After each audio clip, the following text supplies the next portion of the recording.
to do this transfer. This is called the slide board. It is flat on one side, the other side has a downslope on both ends. This is the top that's going to slide under the patient. That way it's an easier transition up and across the board, okay?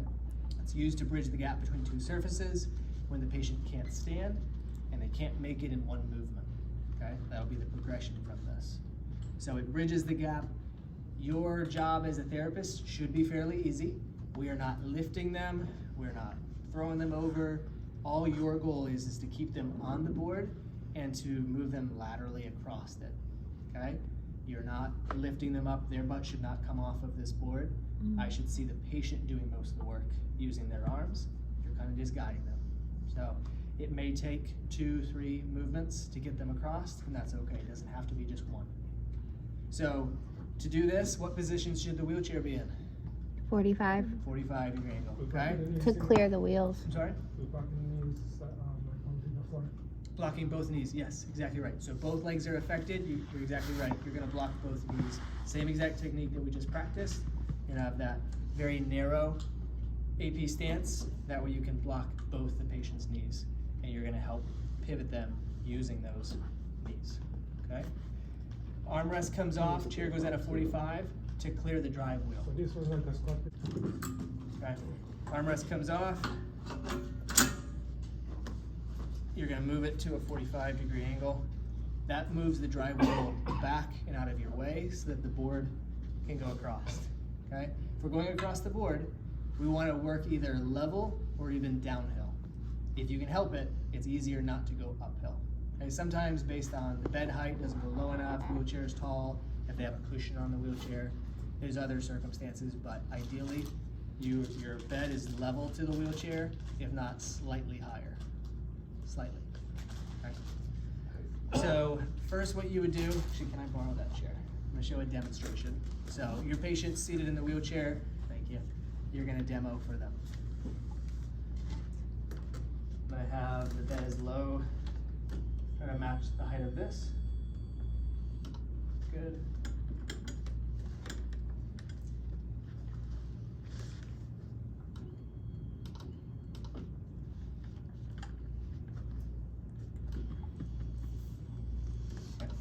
So the starting steps are gonna be the same as these other transfers. You've got both armrests on, both leg rests. Remove the leg rest. You're gonna put them at a 45 degree angle. You're gonna have them scoot forward. Scooting forward also helps get away from the drive wheel. That'll stop your board from sliding in. Next thing is you're gonna remove that armrest. To scoot them forward, this patient, we're doing a seated transfer, so they have even less leg strength. It's still gonna look similar to what we just did with our last transfer. They're able to help, they've got good upper body strength. You are still gonna be helping from behind the hips with one hand on the trunk, pulling forward on the opposite hip. They're still able to help though, okay? So you'll slide forward, forward.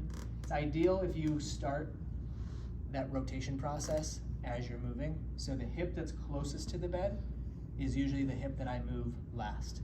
So if they're here, I can move the hip that's away from the bed, then the hip that's towards the bed, that rotates my hips to start the turning process, okay?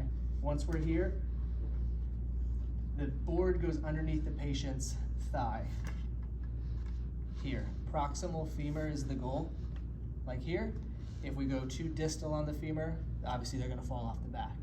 If you go under their bottom, they're gonna fall anteriorly, okay? So it's kind of here in between, okay? That way they slide across. And that's your goal, that's why we're blocking their knees, to stop them from sliding off and to help them go across the board. We are not lifting them up, okay? That's what their arms should be doing.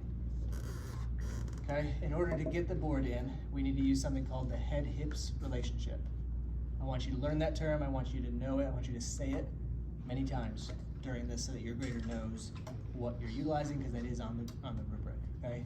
Head-hips relationship means if your patient's head goes down and away, this opposite hip will come up and back. That will unweight the hip enough for you to slide the board underneath, okay? So doing that lifts your patient's pelvis and the proximal femur. In order to lift the distal femur, you are gonna lift that leg up. That way they're completely unweighted. You can slide the board underneath, they can come back down. It's okay that they're not fully on the board. The board just needs to be underneath them. It's okay if this side is up in the air. They're gonna have a hand flat on the board, a hand on the armrest over here, and you're gonna be blocking them. You're gonna turn their heels, and they're gonna push and go across. They may land in the middle of the board, you're gonna reset. Hand goes on the board, hand goes on the bed, their head's gonna go down and away, and that's gonna allow them to push themselves back onto the bed, okay? If they lean in the direction that they're going, all we're doing is pushing pressure onto that hip, and you're fighting a losing battle. They're sliding. What we wanna do is unweight, like the front of a boat. You wanna lift it up so that it can go forward. We need to unweight that hip to allow it to slide nicer. That makes sense to everybody? So that's the head-hips relationship. The more times you say it, the more points you're gonna get. Okay. So the second movement. So we got the board underneath us. Hand should not be through this handle, should not be wrapped underneath, because when you put weight on it, you're gonna smush their fingers. Okay, always a flat hand here and on the armrest.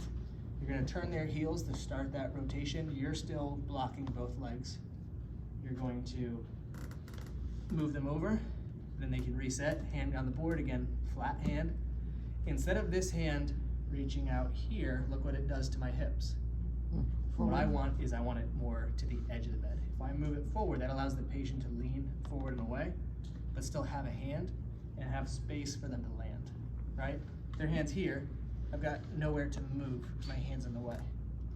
Here, anterior on the bed, head goes down and away, and there's a space for me to land. And then either you're off the board or the board's underneath. You would use, what's that thing called? Head hips, and you can get the board out, and then you progress with your bed mobility, okay? So that would be more or less your demo. When I do a full mock competency at the end, you'll see what it should actually look like. Very quick, general, you don't need to go through all the specifics that I just did. Your demonstration should be quick. Just enough so they just see generally what it looks like. It makes it easier for the patient to follow your verbal instructions when they've seen it, okay? Can I get a patient kind of around here? Lock. Chair. Again, we're at a 45-degree angle. Lift your hands for me. I'm gonna tuck this in. Always tuck the tail of the gate belt in so it doesn't get like stuck inside the wheelchair. So the footrests are off. I need to stay in front of my patient. Slide board is within reach. First thing I need to do is get him slid forward, turn his heels, and then, or not turn the heels, but slide him forward and get the armrest out of the way. Okay, armrest comes off as late as possible because it takes a lot of the stability, especially if the patient has poor trunk control. They're gonna feel much less safe when they don't have both sides to hold on to. Okay. Would you do the same thing with like laterals too? Same order? Yes. Lateral supports? Yeah, same if they had a lateral support. Yeah, just because it takes all their trunk control out. There's a reason they've got them. Okay, so I've got a hand on here. I'm gonna move, actually we're gonna do the opposite. So go ahead and sit up a little bit. Okay, I'm gonna have my hand here. I said that I like to move the hip closest to the bed last. That way it starts that rotation process. So I'm gonna move this hip first. So I want you to hold onto the armrest. We're gonna start moving forward a little bit. I'm gonna help you, okay? This hip first, 1, 2, 3. And I'm in front of him. I don't need to be clamped and blocking him. I just need to be here so he doesn't go too far forward. Okay, then I'm gonna switch hands, grab on the armrest here. You're gonna slide this hip forward. 1, 2, 3. And I'm here to receive his leg so he doesn't go too far. So we're here. I'm gonna take this armrest away.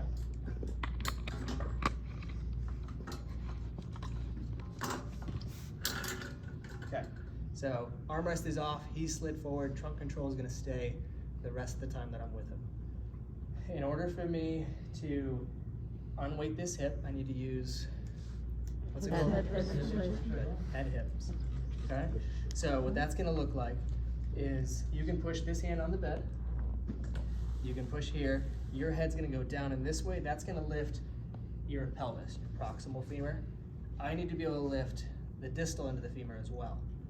So what that's gonna look like is I'm gonna lift with one hand, and I'm gonna clamp. That way his legs stay up and I can have a free hand to put the board underneath, okay? So I'm gonna bring that back down. If you guys want to come around this backside, you can bring the camera. He's gonna lay on my arm. Go ahead and lay, you can lean far. That's gonna unweight proximally. I need to unweight distally too so I can put the board in. I'm gonna lift and I'm gonna clamp. That way my hand is free. And we can even move this hand forward a little bit. We go here,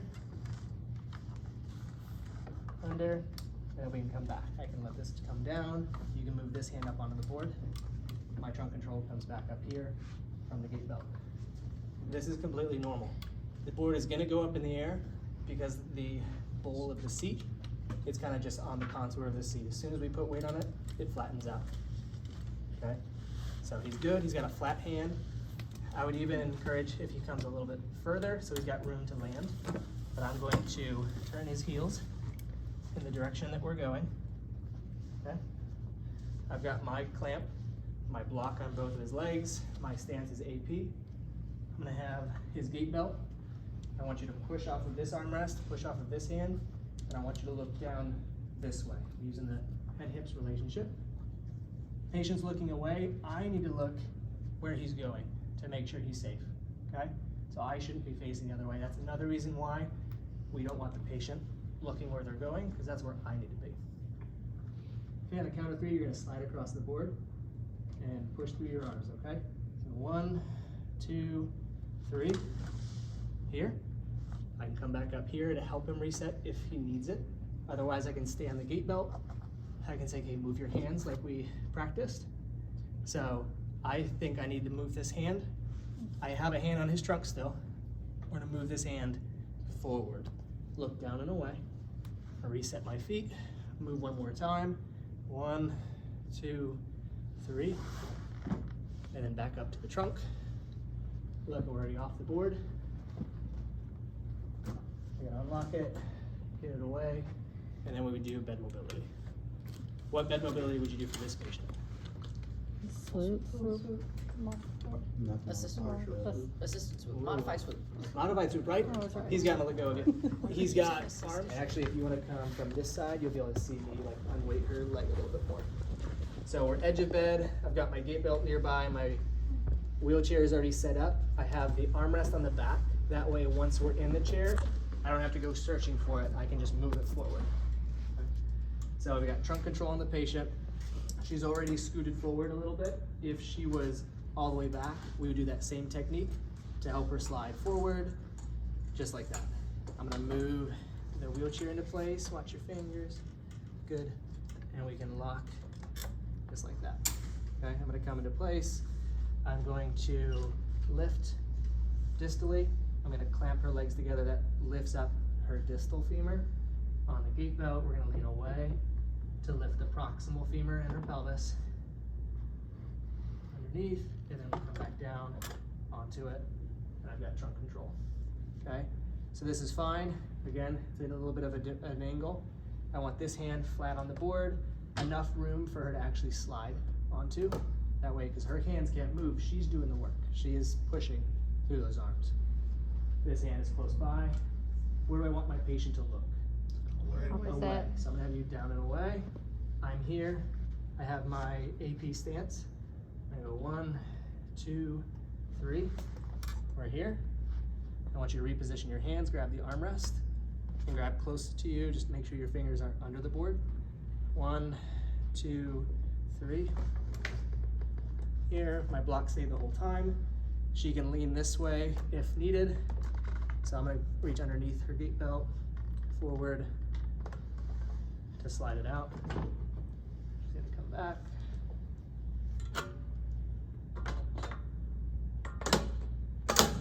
Now I can take my hand off the trunk and put the